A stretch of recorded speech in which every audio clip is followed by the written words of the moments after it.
security leadership. Beginning her career as a trainee business analyst, she transitioned into information or cybersecurity. With a strong foundation in business analysis, Ginah is passionate about translating business objectives into practical, risk-informed cybersecurity solutions. She's involved with Women in Cyber or Information Security and Women in Tech initiatives. She believes that developing diverse talent and fostering inclusive leadership are essential to building the next generation of cyber professionals. Before I hand over to Ginah, there are just a few house rules that we need to talk about. So please stay on mute for the duration of the presentation unless the speaker invites you to speak. And then video off for all attendees. We will only have the presenter's video on, so only Ginah's video will be on. The session duration will be approximately 45 minutes, after which there will be time for a Q&A session. However, you can, during the course of the presentation, post your questions in the main chat, and then we will read them to the presenter. A member of our team will read them to the presenter during the Q&A segment of the presentation, which should be approximately 10 to 15 minutes. And then the recordings will be uploaded afterwards to the IIBA SA YouTube channel. No slides will be distributed. And please do stay connected with us as well. Join the IIBA South Africa if you like what you're seeing today. The website is there at the bottom. If you want more information about membership of the International Institute of Business Analysis, for upcoming events, there is also the link there, southafrica.iiba.org/events-list. And then, of course, follow us also on LinkedIn and Facebook, the IIBA South African chapter. And then, of course, if you're so inspired by tonight that you also would like to do a presentation like Ginah is doing tonight, then please send us an email at professionaldevelopment@southafrica.iiba.org. So that's it in terms of housekeeping. Ginah, I'm going to hand over to you from here. Thank you so much, Marna.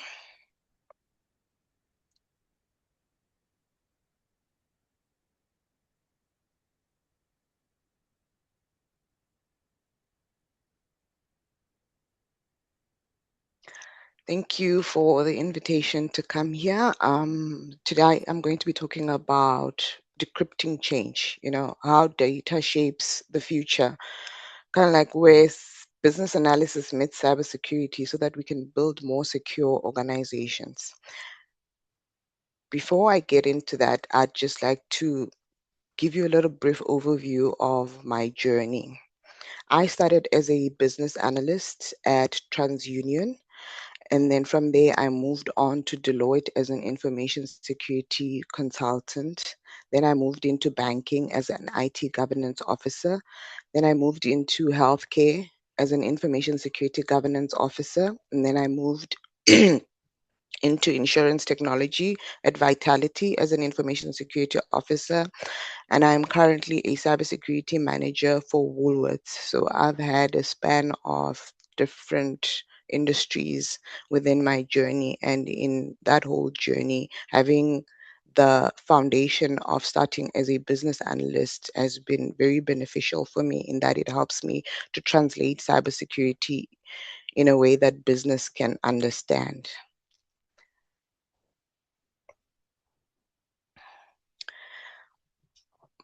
Before I get into it, I'd just like to ask, what is cybersecurity? Like, what do you think cybersecurity is? You can pop your answers, what you think, into the chat, and then we'll go through that at the end of my presentation. It isn't just a tech issue, it's also a business imperative. It revolves around protecting digital assets, which is data, systems, networks, from unauthorized access, attacks, or damage. It is based on 3 foundational principles: confidentiality, which is protecting the information or your data for an organization, integrity, ensuring that nobody can make any changes to your data, availability, and then ensuring that the right data is available to the right people. Cybersecurity is the shield that guards your digital world from your personal data to organizational systems against threats like hackers, malware, and data breaches. The three principles, we call them the CIA triad. This principles helps assess the impact of cyber threats, whether low, moderate, or high, on business operations. I'm going to ask you a few questions. Just by in the chat, you can just, raise your hand in the chat to just answer this, right? How many of you have ever written business requirements, mapped business process, facilitated a workshop, managed a stakeholder, been blamed because the system wasn't what business wanted? And then again, by show of hands, is how many of you have ever been asked to include cybersecurity requirements into your processes? In your role as a business analyst, you're already influencing cybersecurity. You just don't realize it because every requirement you gather, every process you map, every stakeholder you engage, and solution that you help deliver has the potential to either strengthen or weaken an organization's security posture. Cybersecurity is no longer the responsibility of IT alone. It is a shared responsibility, and business analysts are key contributors to building secure, resilient, and trusted business solutions.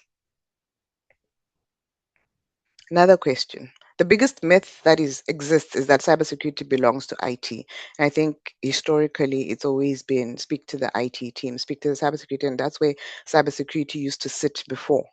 But now, who knows? Who owns cybersecurity?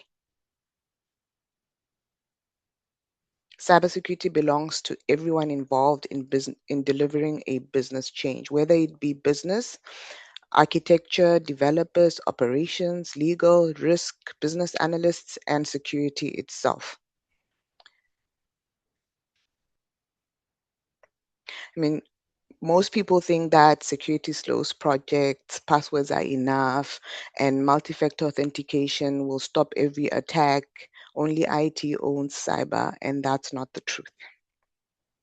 We're going to talk about your role as a business analyst, why it matters, because cyber threats are evolving rapidly. Ransomware attacks, cloud intrusions, identity based breaches, they're all on the rise. As a business analyst, your insights can help prevent costly data breaches, ensure business continuity, and also build customer trust.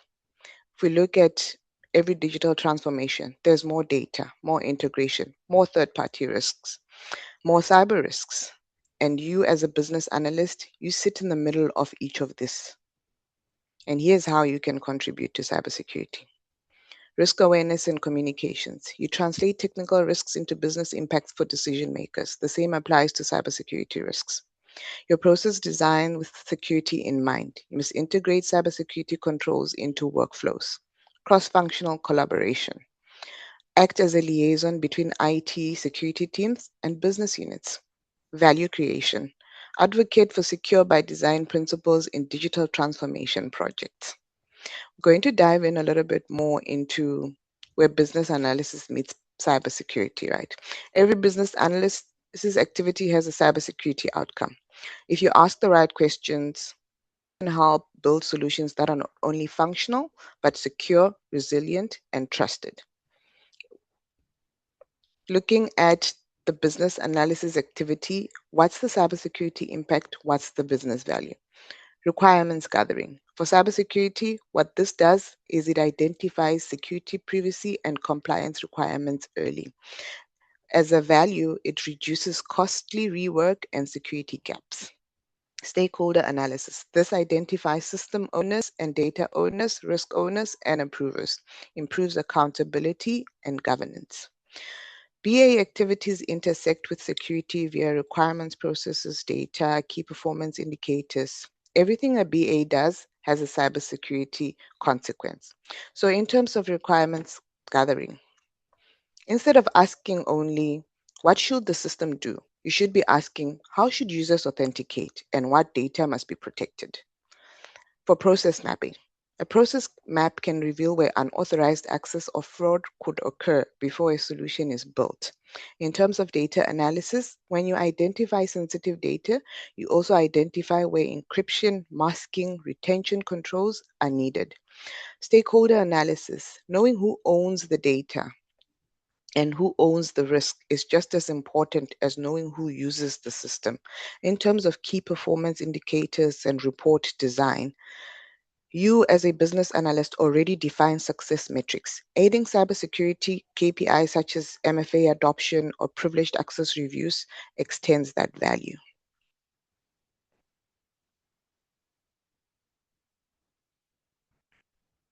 Think like a cybersecurity business analyst.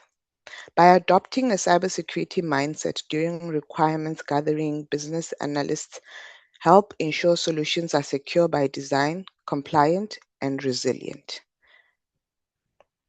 While we're going through this, I'd like you to just think about something.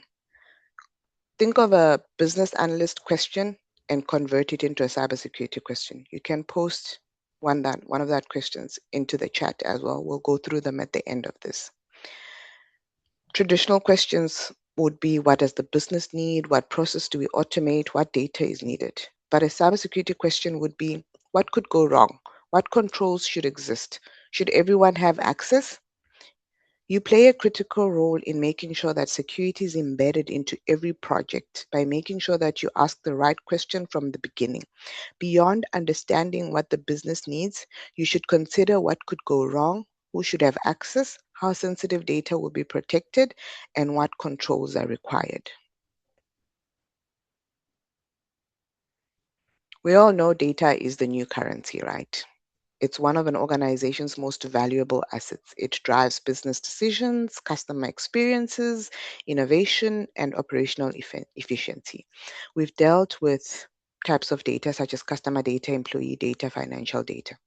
As an organization collects and shares more data, they also increase their exposure to cyber threats. Business analysts play a critical role in understanding what data is being collected, how it flows through the business process, who needs to access it, and what controls are required to protect it throughout its life cycle. Let's think about what happens if we lose any of this data, if an organization loses any of this data. We lose customer trust. There's privacy breaches, which results in regulatory fines. Think about POPIA or GDPR in the UK. There's identity theft and fraud, financial losses, and brand reputational damage. If you notice, very few of these consequences are purely technical. Most affect the business, its customers, reputation, finances, compliance, and their ability to operate.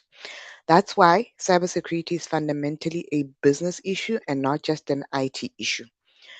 You, as a business analyst, are uniquely positioned to identify where sensitive data exists, how it moves through the business process, and what security and privacy requirements should be built into solutions from the very beginning. Some of the requirements that prevent breaches. These are good requirements that can define what the system should do, but great requirements define how it should be done securely. So if we're going to compare traditional requirements versus security by design. What is security by design? Security by design is a forward-thinking approach that embeds security principles into every phase of the digital project lifecycle, from initial concept and planning through development, deployment, and ongoing operations. Rather than treating security as a late stage add on or external checkpoint, the standard ensures it is an integral, continuous consideration from the outset. You don't need to be an ethical hacker or a cybersecurity engineer. Your value comes from asking better questions. Every functional requirement should be accompanied by questions such as, who should have access? How do we verify their identity? What data is involved? How do we protect it? How will we know if something goes wrong? These questions transform a functional requirement into one that is secure, compliant, and resilient. For example, the traditional business requirement will be users can log into the application, But a secure by design requirement will be users must authenticate using multi-factor authentication before accessing the application. Users can upload documents. That's a traditional question that we would ask.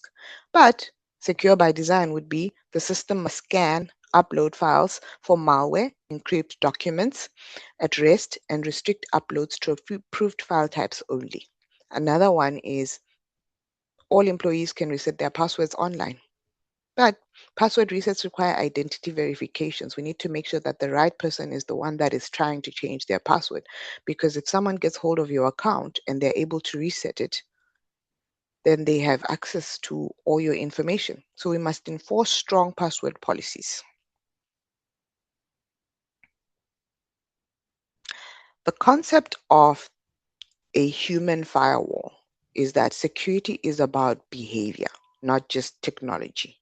I mean, there's so many advances in cybersecurity technology, but people remain both an organization's greatest asset and its greatest vulnerability. So you are the strongest link and the weakest link because many cybersecurity incidents occur not because the security controls fails that are applied on technologies, but because of human error, your lack of awareness, or poor security practices.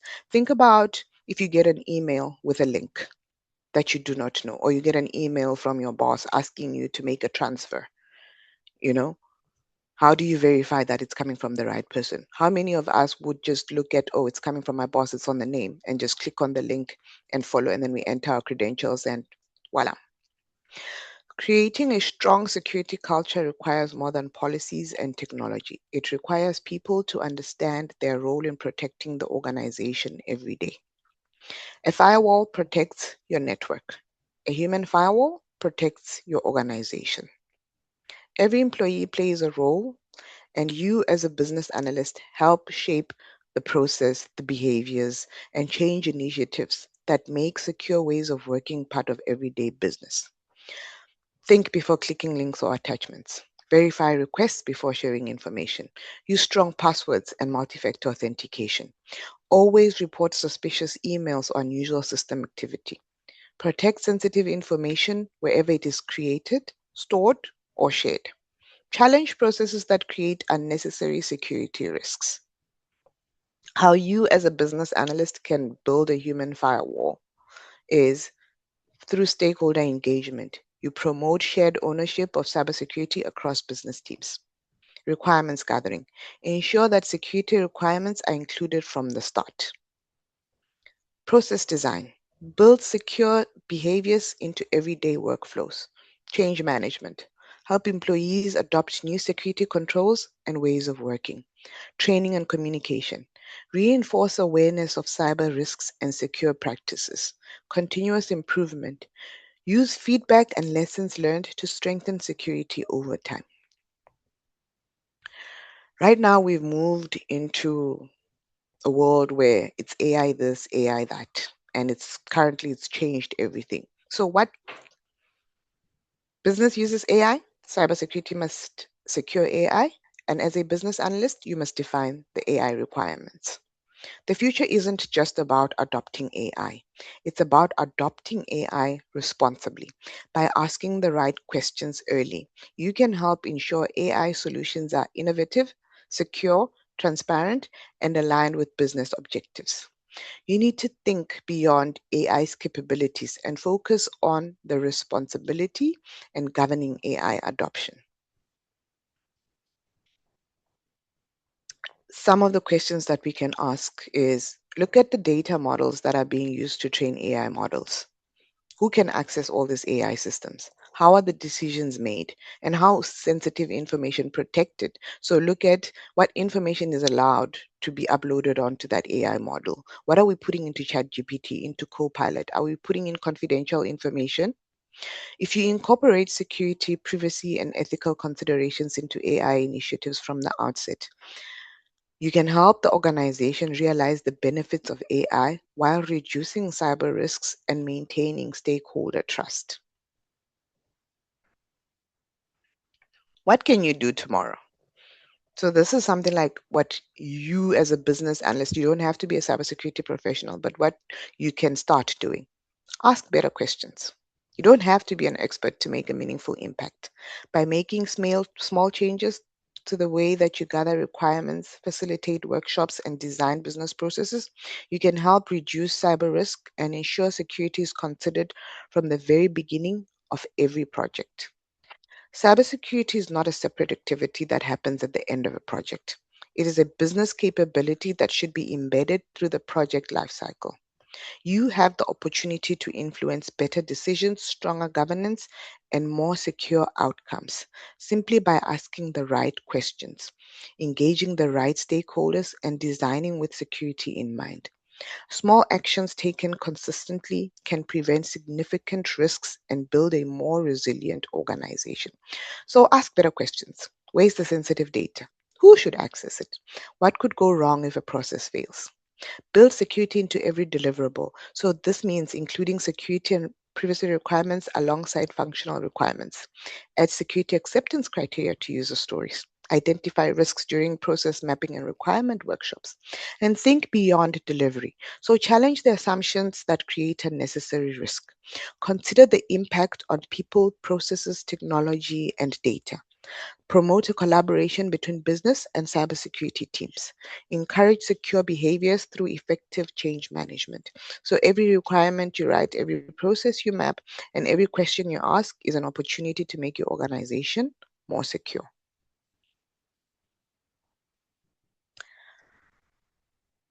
Some key takeaways that I would like you to think about.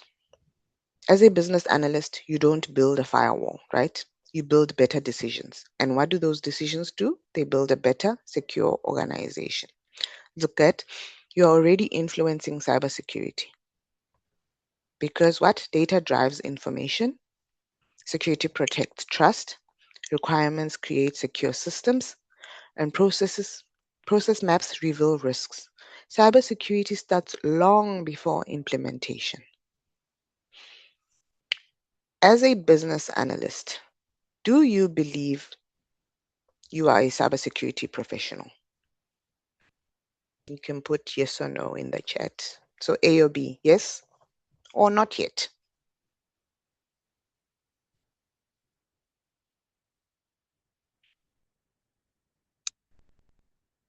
This brings us to the end of my presentation. I'd like to go through some of the responses. Mali? Hi, Ginah, it's Lerato. Oh, I will go sorry. through some of the questions in the chat. Okay. Um, the first one that I'm seeing is they're asking, for practicing BA, what would be the best recommendation for cybersecurity literacy upskilling? So there's a lot of certifications, short courses that you can take, right? So there's Introduction to Cybersecurity. I'm not sure if you're aware of ISC 2 and ISACA. They have some modules where they map out your journey. So as a beginner and intermediate and advanced, you can do, depending on how technical you would like to be, you can do Security Plus. Security Plus is very technical, which is in line with CISP. So this is if you would maybe like to be like me and pivot from being a business analyst and become a cybersecurity professional. But if you just want to have the knowledge and the skills, you can go through the introductory courses of cybersecurity. ISC2 and ISACA have some of those modules. What I can do is after this, I can just um, I will share all the certifications with the different levels of if you want to be intermediate, if you want to be advanced, and then I can share that, and then I'll have the team will share that with the with the recording. Cool, thank you. Noted. I hope the person got answered. And then the other question is from experience, have you found that security related requirements are often overlooked by BAs or left too late? And is the cause lack of domain knowledge around infosec, meaning information security, or simply an oversight due to assumptions that information security team will handle it later? So, what has been your experience of why BAs leave it out? My experience is that everybody thinks it's the responsibility of the cybersecurity team or of the IT team. So as you map out those processes, because you're working with business, so business will tell you what it is that they want. You will map out those requirements, and nobody's thinking about security because everybody's thinking that security can be slotted into the project, into the system, into the tool, instead of thinking that no, we need to build those requirements from the beginning. So my experience has always been that the reason why they leave it out is that they think that cybersecurity will come in after they have defined those requirements. But that's not what should be happening. What should be happening is like straight from the onset, from the beginning, we should be working together while to define those requirements, to gather those requirements, to map those processes. We should work together. So it should be security, BAs, and business working together. Business have an idea of what it is that they want. Business analysts will be making it, this is how it should flow. And cybersecurity can come in to say, okay, for this process, this is what we need. These are the security controls that need to be put into place. Thank you, Ginah. And as a follow-up to that question, one has asked, is there a community for cybersecurity in South Africa similar to IIBA or an organization that they can join and follow? Yes, there is. So ISACA has a South African chapter, so does ISC2. And then, depending on whether you are female or male, so for women, there's a Women in Cybersecurity Forum.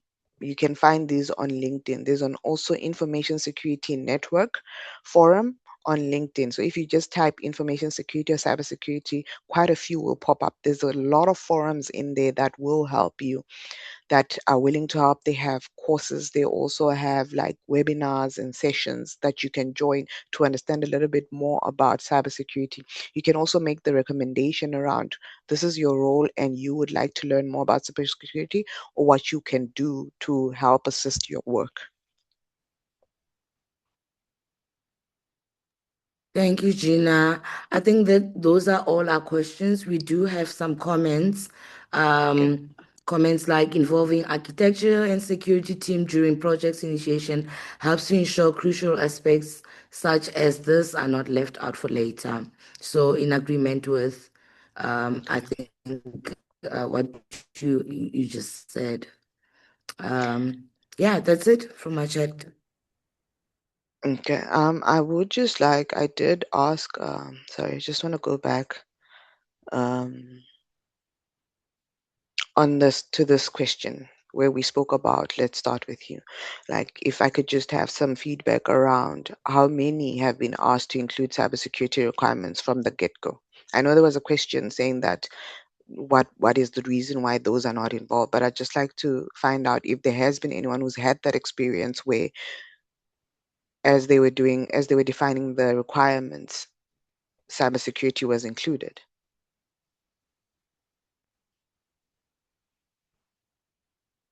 You can just go off mute and answer instead of putting it in the chat if that's allowed. I can start with that. So to some extent, it was in one of my projects, and it was a new concept of technical stack being upgraded or being changed, and now we're moving into cloud. So it was a partnership with AWS. But from a user perspective, what that did is it brought in some new user journeys like OTP requests. That was never part of the registration or profile creation. Um, and yeah, so I had to just make sure that the user journeys are in line with the capability that we've now just adopted, where we are now able to do OTP requests on either SMS and email during the registration process. Okay. Anyone else? Yes, I think I'll go next. Um, Hi everyone, it's Bugara here. I think it's where I currently work. It's part of the process where, be it you are outsourcing services from a vendor, architecture is always involved. Um, I'll give an example with one of the projects I'm currently working on, which is an integration project, Okay. systems integration, that is. Our architecture is closer to the details of this JSE line is set up to connect like this and like that. So as a business analyst, you are just thinking, I want to integrate systems, but you are not thinking bigger picture of what are the connectivities that I'm going to be working with. So involving architecture in your requirements gathering, if yeah, Yeah. it helps in that case. And I've seen it in most projects in the company where all these aspects that you were speaking about are addressed in the beginning. And yeah. Would this be enterprise architecture or security architecture? Because there's a difference.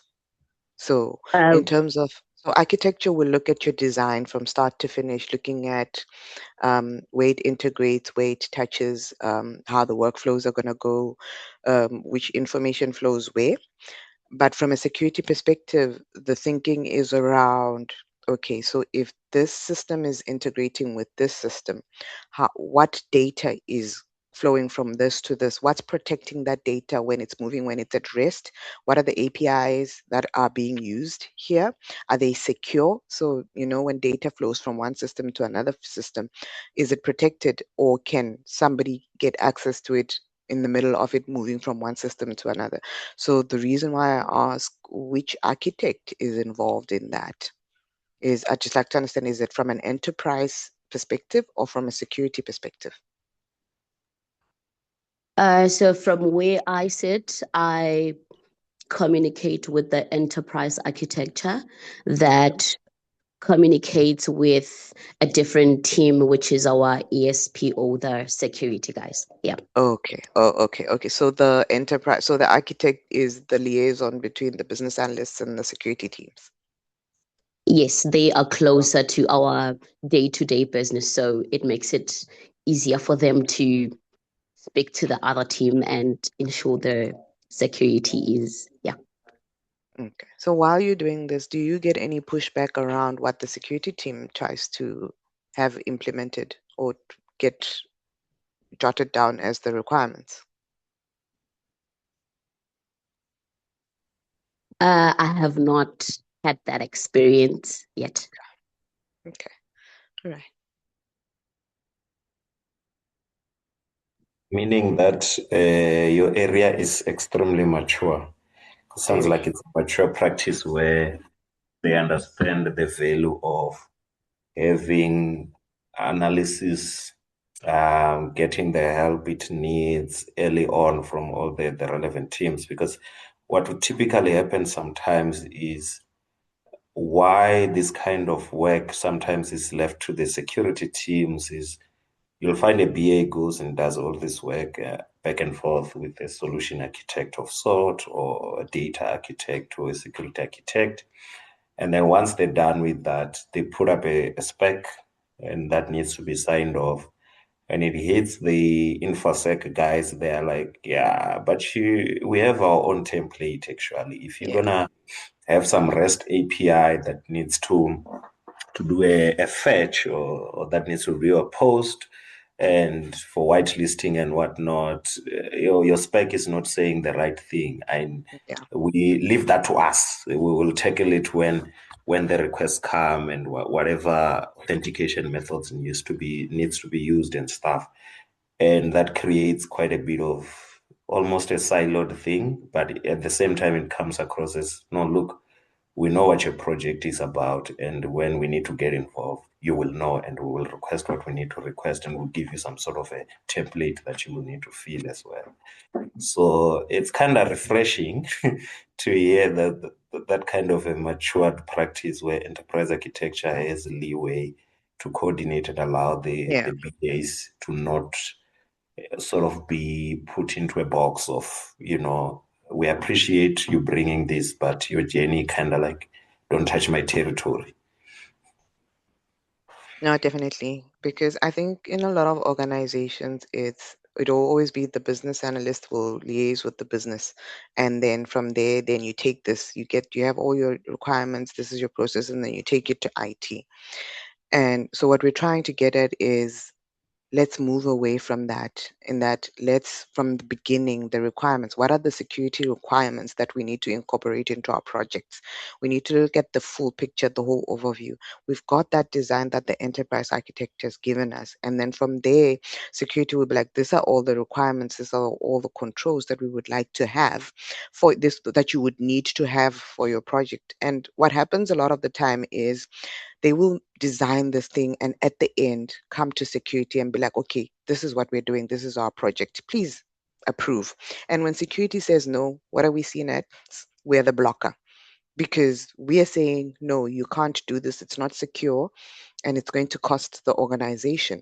But you come to us at the end, which means now you have to go back and redo everything that you've already done, because now we're saying you need to think about security. So what we're trying to do is we want to move away from that way of working, which is what's happening at the organization now. It's like her organization is very mature, because now from the onset, liaising with the enterprise architect who's liaising with security, you already have those requirements incorporated into the base, into the initial design. So we would just like to be like, okay, let's move on. Let's get security right from the onset, which makes for a smoother flow, because now you're like, we know security wants 1, 2, 3, 4, 5, and the business wants this. This is how we can make the two work. As a business analyst, that's how you can merge the two. Another question I had asked was, convert one business analysis question into a cybersecurity question. Would anybody like to take a stab at that? I've just put up the slide here with some of the examples. Just think about your day-to-day work and then try think like a cybersecurity business analyst. What would be the question that you would like to, that you would ask?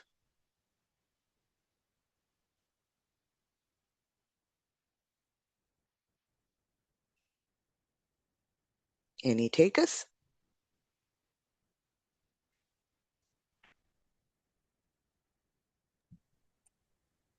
Tell me here, do those data privacy policies and controls like your GDPR, Papaya, and the likes, that fall into the scope of cybersec, or cybersec comes and plays its piece once those are adhered to? For instance, like you have what data is needed, right? And then this one only zooms in into an access type of thing, whereas those have got like other So from a, rules. yeah, Yeah. so privacy has broader rules around um, you know, those policies. They have broader rules Yes. around the privacy and the kind of information. What privacy does is it classifies the information. So it will look at what Correct. is POPIA, what is personal information. That's its biggest thing. That's what it looks at. It looks at protecting personal info, a person's personal information. What security now, where security comes into play, is the controls and the mechanisms that are used to protect that personal information once it has been classified. So we'll classify, you have a name, surname, your ID number, or credit card details, right? So for Yeah. those, we will say, where is that information stored? How are you collecting that information? How are you processing that information? That's where privacy comes in. So then security will be like, okay, to process this information, or where you store this information, you need to make sure that it's encrypted, first and foremost, whether it's at rest or it's in motion or it's in use. It has to be encrypted. Where you are storing it is the sitting behind a firewall. Do you know? So is it, and in terms of access, are the right people accessing it? Do you have controls or mechanisms in place to make sure that only the people who need to access it can access it, and everybody else would require permission or cannot access it? And that's how the two work together. I see. And then from a requirements perspective, granularity wise, for any practicing BAs, right? how far should they go in defining this? Like now that we're talking about firewalls, do they go as far as even almost going into DMZ type of life in definition, or that's something that goes to design side of No, things? so that would go to the design. So from a BA perspective, it would just be what controls need to exist to make sure that this information is protected.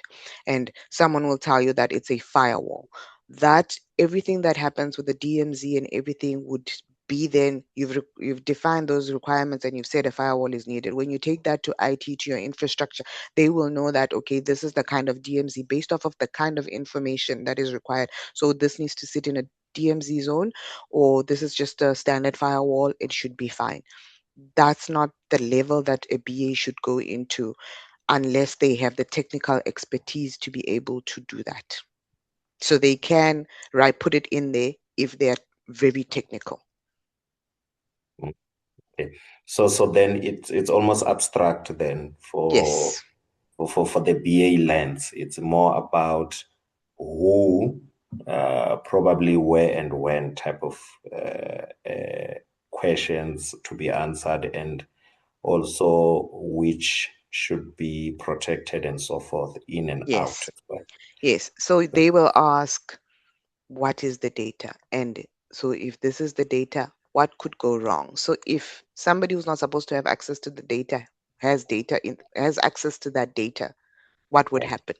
And then what controls do we need to make sure that that information does not end up in the wrong information? Who should have that access? Should everyone have access to that information or not? Those are the Mm. kind of things that you would look at instead of just what does the business need? You know, what data is needed. It doesn't matter what data is needed. It's how then are we protecting this data? Makes sense. Makes sense. And then in terms of, there's another question there. I just wanted to ask a very quick question. Okay. Now, there's a slide that was specific to how then to think around this in the AI side of things. Now, the question I'm going to ask is very so most orgs, right, Mm-hmm. especially those who are in the Microsoft platform, Yes. would at some point be already using some level of a co-pilot type of Yes. thing that is enterprise sort of licensed and everything, right? But in essence, Microsoft pays the company that owns Chat GPT at the back. That's basically what Yes. Copilot is. And then the question is, the thing is very intelligent because by the time it's sitting there, it already knows what you have access to, whether you're using SharePoint and whatnot, and you could ask it a Yes. lot of questions to help you do your work. Yes. How do we know as an org that at the back, that very same Copilot, although the org pays a license for it back to Microsoft, the data is secure and Microsoft is not doing funnies with it, and how to be safe with it, so to say, in our prompting. And I think it goes also to the next question that I just saw now in the chat from Liana. I think in terms of you would need to think about if I put this data onto ChatGPT or Copilot, if this data were to be accessed externally, what would be the consequences? Unfortunately, the thing is with Copilot, because if it's an enterprise Copilot, what it does is it has Microsoft's security stack behind it. So it's got Sentinel, it's got all the controls that Microsoft applies to all its products. So it's the same concept around when you are chatting on Teams, when you're uploading your documents on SharePoint. That Copilot is housed in a behind a secure place. So we spoke about the DMZ and the firewalls. So it's sitting behind a Microsoft's security, right? So that's what's protecting it.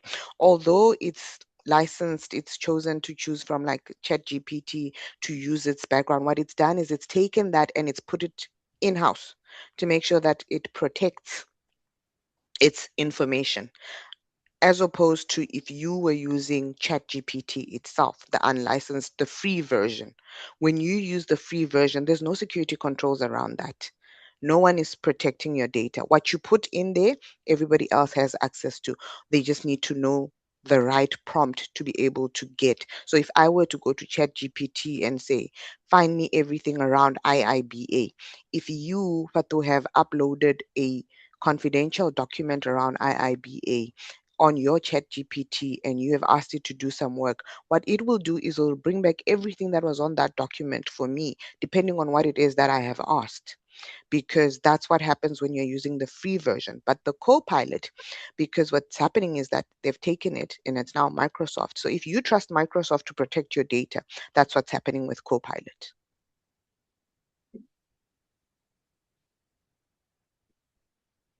Hi, Ginah. I Hi. don't know if I can still read. There's a Yes. question, maybe following up to that. It says, if I'm using Microsoft environment, but my data is stored in Europe, what does Popia say about this? Should the data be stored in South Africa? I think that's about governance around Popia and international storage. Okay, so when you onboard a vendor, a third party, a supplier, one of the questions that is asked is where is your data going to be stored? So if you're going to be using it, there are acceptable regions where you can store South African information, but that is also just dependent on the organization that you work for and whose data it is. So say for example, you are storing Standard Bank data. Standard Bank has acceptable countries, um, unrestricted, if I should put it that. There's restricted areas where you are not allowed to store that data. For example, you're not allowed to store data in China. You're not allowed to store data in Ireland, but you can store your data in the UK or in the Netherlands. So what you need to do is you need to ask, what is the data that I'm storing? And for that data, where am I allowed to store it? Usually that's defined somewhere. Even with the POPIA Act, there is it is somewhere defined where it says are all the countries that are restricted where you cannot store the data, and these are all the countries that it's allowed. So it differs from organization to organization and what kind of data it is. Great. Thank you so much, Liana. I hope that you got your answer. Um, Please, everyone that's on the call, head to our chat and you will see a link for TNT feedback. We would like to hear your perspective and how you enjoyed our session. So please, yeah, go to the link and give us feedback. Thank you. Fatu? Thank you so much, Ginah. I think cybersec is quite a thing look like an area that still needs to be explored. Although we do have it in that, if you look at that IIBA capability map, it's part and parcel. But yeah, it does look, it almost sounds new, especially given and it does look like it's a maturity thing as well for the org that then allows the Yeah. business to If I could thrive. just come in, it's not new. I mean, it is evolving, obviously, because the threat landscape is evolving. There's so many threats that are coming in terms of malware, new hackers, new ways in which they can trick you and trap you.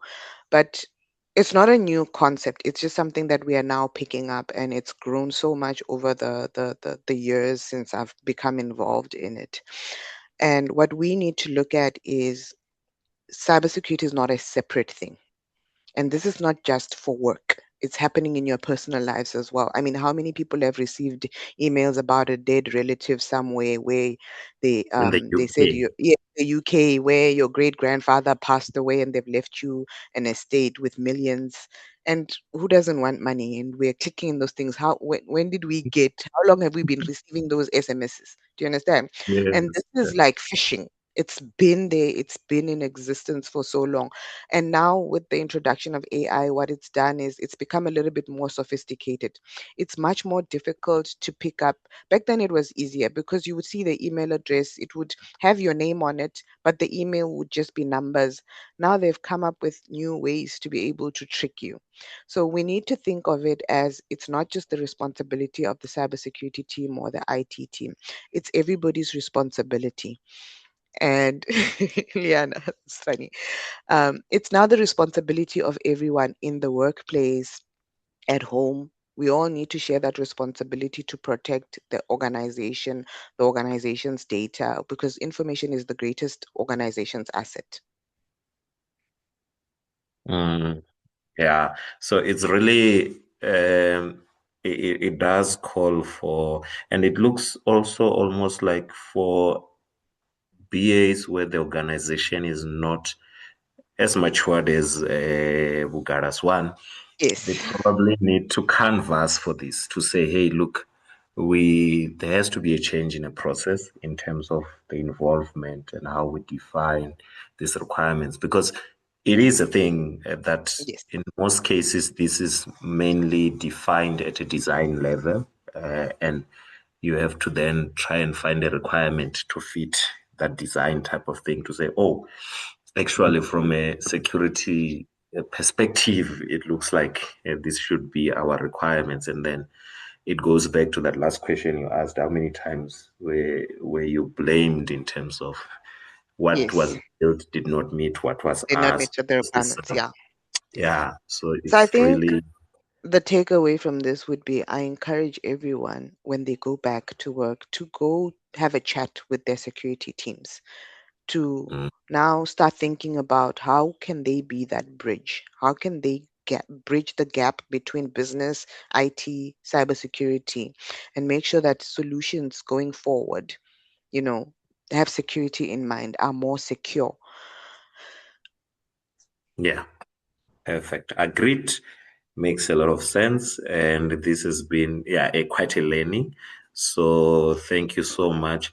One thing we just wanted to remind the community is to remember that our Lean Coffee sessions, which then take place every other week apart from the TNT. So next week, Wednesday, we'll have our Lean Coffee sessions, always on at 8 a.m. or over Zoom. That's also free to sign up and attend. There's a lot of great content there. It's free flowing. You go in and you ask your questions, whatever challenges. The feedback form would have been shared as well here on the chat. We do like your feedback and any further questions. We also welcome that you send other questions that you would have liked your speaker to answer. Obviously, we can't get to answer everything in this short time, but there is that option. And one other thing you need to also look out for is that our BA Summit dates have been released. It's in that, I think, second week of November, if I'm not mistaken. So we are in Cape Town this year. Do look out for that as well and get your companies to sponsor you guys to attend. It's a great learning environment. We usually have great speakers from all over the world and lots of content to learn at the summit. So yeah, so that's basically that. If nothing else from anyone, thank you so much, guys, for being with us tonight, as usual, like any other night. So our next TNT will be in the third week as well of August, and we will then push out the next speaker and the what that will be about in the beginning of August, as usual. So thank you so much. This has been such a great eye opener, actually, and I think for a lot of you who are practicing or aiming to get into the practice of business analysis, that we do hope and believe that you learned a lot. Reminder, all our TNTs do get uploaded into YouTube, so this will also be in our YouTube channel. So thank you so much, guys. Thanks a lot. Thank you for having me. Everyone, cheers, bye. Hi, everyone.